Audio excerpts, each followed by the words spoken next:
Max Gorlin, Melbourne Football Club. You're listening to the Coaches Panel. This is Nat Fyfe from the Fremantle Footy Club. Trent Cotchin from the Richmond Footy Club. Scott Pendlebury from the Collingwood Football Club. You're listening to the Coaches Panel. Patrick Cooch from the Carlton Footy Club. It's Rory Sloane here from the Adelaide Crows. This is Tom Mitchell. You're listening to the Coaches Panel. Hey friends, you got MJ from the Coaches Panel. I hope you're well and welcome back to another episode of the 50 Most Relevant. Number 47 today, North Melbourne, very much an inspirational footballer. Talking about Ben Cunnington on the podcast today. Joining me, he's already been on an episode in 2023. We had to get him back. I've got Jordox. Hello, mate. How are you, my friend? I'm great, MJ. Thanks for having me on again. Oh, an absolute pleasure. Look, Ben Cunnington's a real interesting guy that for some people, pre-positions wouldn't have even been factored into being a relevant option. Drops and picks up the mid-forward status, rockets up people's boards thinking, oh, this is going to be one of the best stepping stones of the year. And then in some formats, doesn't quite get the value at his price that people think. And that is why he certainly deserves his spot inside the 50 most relevant, but right towards the lower end of what we're doing in this 2023 season. He is mid-forward, 31 years of age, and last year, just a couple of games and his highest scores and averages reflect nothing of what he's really done outside of his debut season. His top scores last year came against the Adelaide Crows in AFL Fantasy and DreamTeam. It was a 62, while in SuperCoach, it was a 57. In 2022, his average is a 52.5 in AFL Fantasy and DreamTeam and a 49.5 in SuperCoach. From a career perspective, these are nowhere near what he has done. A 147 against the West Coast Eagles all the way back in 2018 and a monster 185 against the Saints in 2020. Yeah, the guy, when he gets going, certainly can score. From a price point, 419,000 in SuperCoach, just a touch under 670 in AFL Fantasy, and also just over $630,000 in DreamTeam. And Jordox, if we were offering positions in the 50 most relevant based on obstacles to have overcome, not only would have he made it in, he'd probably be in the top 5, because for the man to overcome what he did last year is inspirational, not just from a footy sense, but from a pure humanity sense.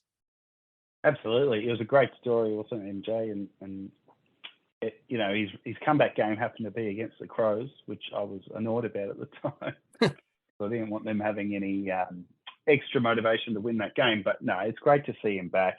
A real hard nut of the comp. He's been around for a long time now. Sort of underrated, I think it's fair to say, in a footy sense. But, you know, any North fan listening to this will know exactly, you know, the shin bone of spirit, heart and soul type player that he's been for them. But none of that really relates to this. This is about what can he do for our fantasy side. Well, that's true. And looking through the 2020 data, I think you've got to put a real big kind of push to the side with that. 2 games, overcoming cancer, having no preseason whatsoever. It stands out absolutely as an aberration. So we'll do that for a moment and look into his most recent full season of AFL football. And boy, his 2021 year was absolutely stunning. And it gives a great little glimmer for coaches looking for some value off this stepping stone price point. He gives some real nice maneuvers that might just show you that he could be not just a stepping stone option and make you some cash, but he could be a premium. All the way back in 2021, he ranked 2nd in the league for clearances and contested possessions. Furthermore, he ranked 3rd for center clearances and 10th for center stoppages. Yeah, this boy is an absolute weapon. When there's a ball to be won and there's players around him, Cunnington more often than not leads well into that space. From a fantasy perspective, in 2021, he averaged the 99.2. That season included 7 tons, which featured a 126 and a 131. A couple of other scores over 95, and he didn't drop his scoring under 70 all year. Now, while that was a career high seasonal average, he's a regular 82 to 88 seasonal average. So based on his price point in those two formats, there's already about 15 points per game of value based off what he's done career-wise, let alone what he did on that 2021 season. He's always been a better SuperCoach performer, though, Jordox, and you can see that by his 2021 year. It was a personal best average of 108.7.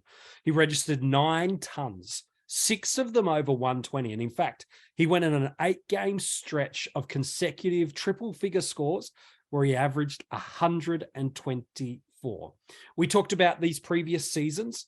Well, he averaged 88, 94, and 82, plus an adjusted average of 82.5 in Dream Team and Fantasy over the previous 4, while in SuperCoach between 2017 and 2020, he went 91, 96, 102, and 102. So even if you're thinking a return to 2021 might not happen, a previous 4 years average of 86.6 in Dream Team and Fantasy and 97.75 in SuperCoach Jordox does now put him in the conversation to be not just relevant, but someone to consider if he fits your structure.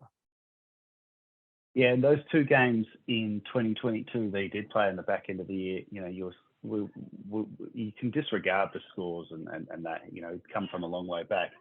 But those 2 games actually provide us with the gift, which is the forward status, because without that, and I presume he was playing off a half forward flank, you know, just easing himself back into the AFL level. But with forward status, he enters the conversation. Without it, you know, I don't think we are discussing him at all. No, it's very, very true. And there's 2 types of value, because there's no doubt that people are looking at Cunnington and going, yeah, he's value, but there's 2 types of value. There's potential, and then there's proven. The potential, where there's a lot of guys that are in that breakout range. It's all about forecast, possibility, if he's got the right role, if the cards fall his way. It's all a lot of ifs when it comes to proven potential. It doesn't mean they're wrong, but they're all forecast and hoped and not really shown. With Cunnington, it is proven potential. He has shown for a decade. He's a regular 80, 85, high 80s averaging guy in Dream Team and Fantasy. 90s and 100s is a regular occurrence for him in SuperCoach. So when we talk about value, Ben's a proven value performer based on his price points. There's no concern of, is he in the best 22? Because if he's fit, he's in the best 22. I know some have got some concerns about role. We'll talk about them in a second. But probably the bigger question I think people probably are looking at, Jordox, and I'm keen on your take here, is when we talk about value in the forward lines, it's a tough structure to get for us this year, really, isn't it? You've got elite top-end guys. Josh Dunkley certainly leads the pack for a big chunk of not value, but of the premium performers that we have. You could throw a bunch of other names, but let's use Dunkley as kind of the universal agreed top line forward. You've got some great value rookies that we're looking at. Just in SuperCoach alone, there's guys like a Mateus Philippou, who's a very popular pick in a lot of starting squads. You've got Ben King in SuperCoach under $200,000. Josh Bruce under $200,000. Toby McLean under $200,000. Again, this is just purely SuperCoach for a moment. And then you've got an interesting guy. Maybe let's stay in the SuperCoach space. For $100,000 cheaper, you've got a Nat Fife, and coaches might struggle to squeeze Cunnington in when you've got the top end you want, the cows you want, and another very nice stepping stone guy that really could be a genuine premium. Yeah, and let's be honest, we're pretty spoilt for choice in the forward line. The amount of players, the amount of midfielders that have picked up forward status, it's going to make our starting squads quite a squeeze in that, just to find 6 spots on field. And I think talking SuperCoach being probably where I'd lean towards starting a Cunnington. I'm not sure there's enough there for me in Dream Team and Fantasy at this point. But interesting that you mentioned Fife, because they're quite comparable in terms of type of player, picking up forward status. have had interrupted seasons for, varying reasons, both absolute guns in their prime, now in the twilight of their careers, possibly playing more forward. So I think Cunnington and Fife, if I could include him in it as well, they're two of the biggest probably pre-season watch guys, and that's a bit, obviously everyone's pre-season watch at this stage, early January. But for me to have a go at a Cunnington, you'd want to be really clear that he is fit, ready to go, and that he will be playing, predominantly midfield.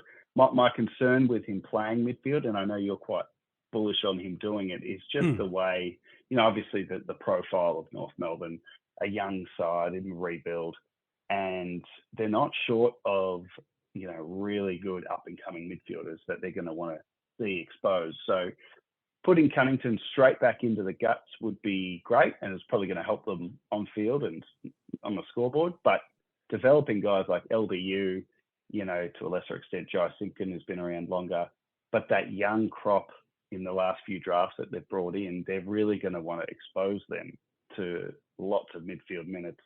Where does that leave Cunnington off a half forward flank? Is that going to be conducive to scoring that's going to be worth the punt? Maybe SuperCoach, yes. I'm not too sure on the other two.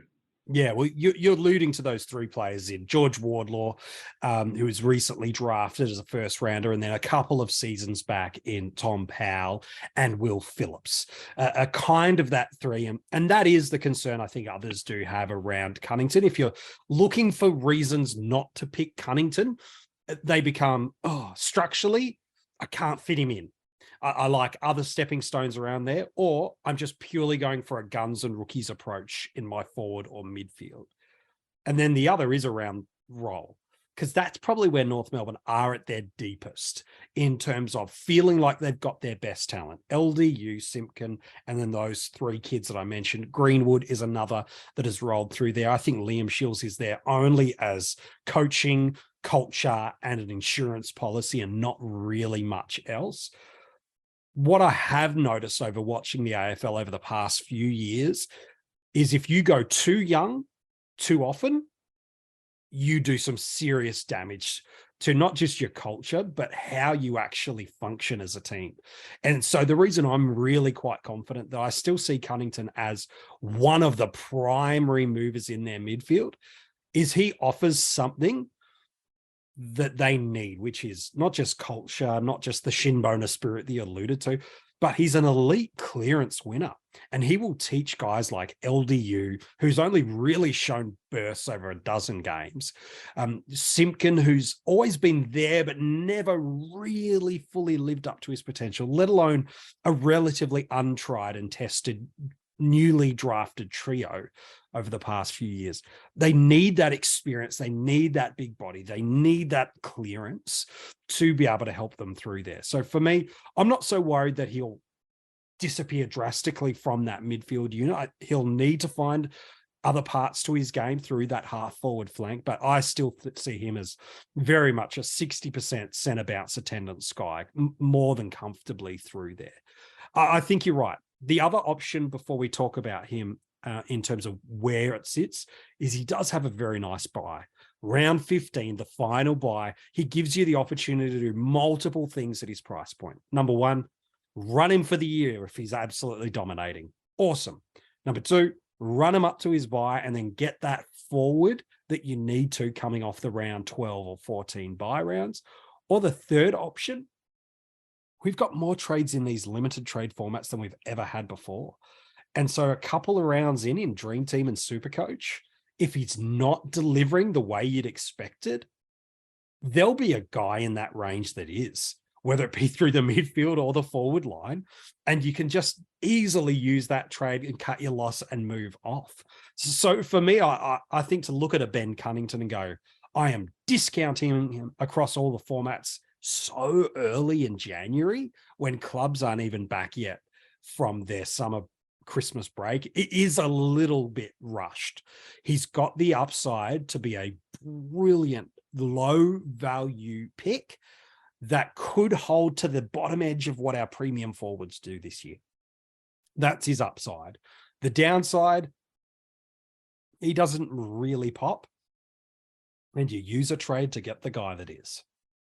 And that's the thing. If it doesn't, if it doesn't work out early days, the thing that's put me off him a little is his pricing in fantasy and Dream Team. Sure. I think for a moment there, I thought he'd be much cheaper based on his very small output in 2022, but he didn't play enough games. So it's off his career best year that discount applied. So my point is, when I looked at it preparing for this chat today, he was much dearer than I thought. But that can be a positive for two reasons. One, That's true. It becomes more unique. Less people are going to have a crack because of that price tag. And then two, if things don't work out and say it's round 3 on the bubble or whenever it may be, and you need to jump off, he's already carrying a bit of that cash. So usually when you start someone like this sort of player, it'd be hoping to make 100 to 200K and then jump off. He'll already be there because he's starting at, I know he's at around the 600 in Dream Team. I don't know if you've got the other price. Yeah. 630 in Dream Team, 668 in Fantasy, and just 419 in SuperCoach. Yeah. So on using his price as the example as well, another option that I'd be leaning to, and you're right, it's too early to rule someone like that out, but would be not to start him and not be fearful that he'll get away. So if he's doing really well and you've got one of the top guys scoring similar or not starting as well, you can always downgrade, save 200 or 300K to a guy. You've seen him do it for a couple of rounds. So there's a lot of options around a guy like that, and I think it just lends itself to what I was saying, that we're spoiled for choice. When you look at the guys we can pick in our forward lines this year, he's just another one to go in the pile. Yeah, no, look, for me, he's someone to seriously consider and put on the watch list. Much similar, albeit different vein, but the way we talked about Aaron Hall to kick off the 50 most relevant.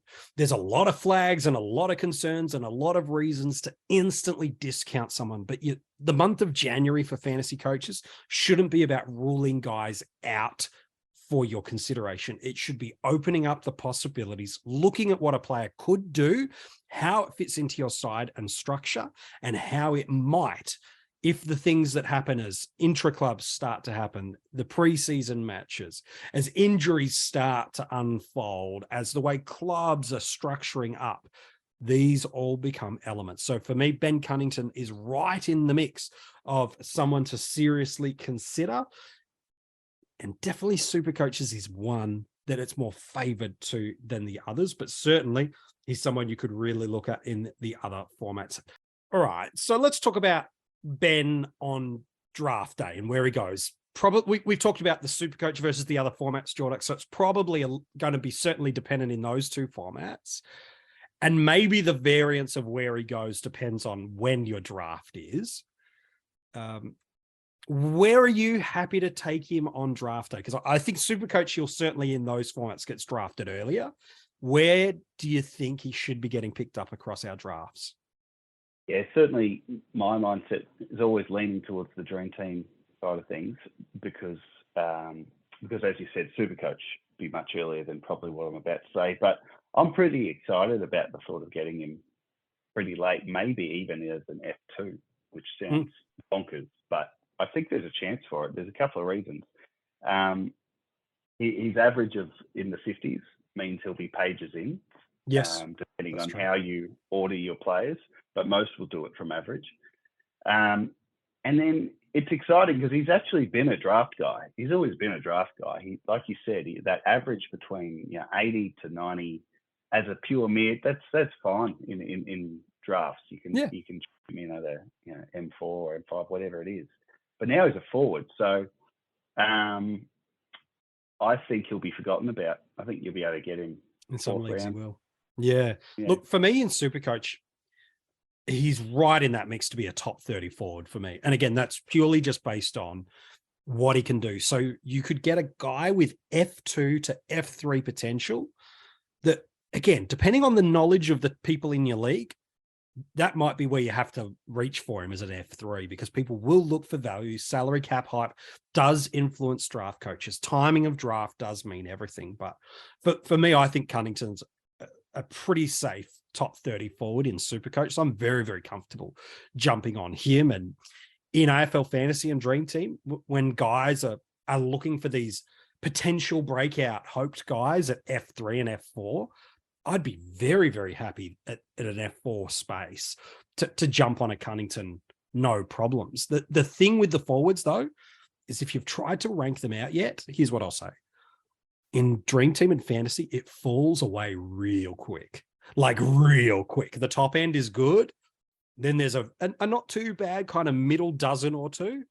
And then you start getting out of the 30 range and it gets pretty ugly. And so Cunnington might attract some attention for people that are just looking for names rather than actual roles or elements. So that's the only thing I'd say about there. But I agree. If you can jag Cunnington on the later part of your draft, man, there's just F2, upside. F2, F3 would be very good, I think. Yeah, and you'd be probably drafting on the later side with those kind of F2 or F3s, not where everyone else is jumping in F2 or F3. You're probably jumping your M5, your M6, or your D3s while they're doing that. So yeah, I agree. If he's your F2, you've had to have gone heavy in other lines. But if you can get that balance out, then yeah, I'm with you. I don't mind that approach. Hey, some nice work from you today, Jordox. Appreciate it. No worries, MJ. Good to be on. If you want to go and check out the article, it is online for you now. You can check it out at coachespanel.tv. It's got all the links for every other player we have revealed so far. And in 60 seconds time, I'm going to give you a little clue to help you figure out who's at number 46. Firstly, a big thank you, though, to Mark Kempster. He's just become a brand new Patreon at our premium tier. So thank you to you. If you want to be like Mark, you get access to a bunch of exclusive content. You actually get these podcasts 24 hours early and a bunch of other rewards. All the links to join our Patreon supporter group, you can find them at coachespanel.tv. If you're loving the podcast so far, do leave a 5-star rating and review. And tomorrow we get to the number 46 player in the 50 most relevant. Here's some clues for you. He has picked up a new position in 2023. For some, he is a lock in their side. For others, they haven't considered him. And some got so badly burnt by him at his front half of the season that despite flying home last year, they're not considering this guy in 2023. Who is he? Our premium and breakout Patreons know. But you can either join them or wait till tomorrow.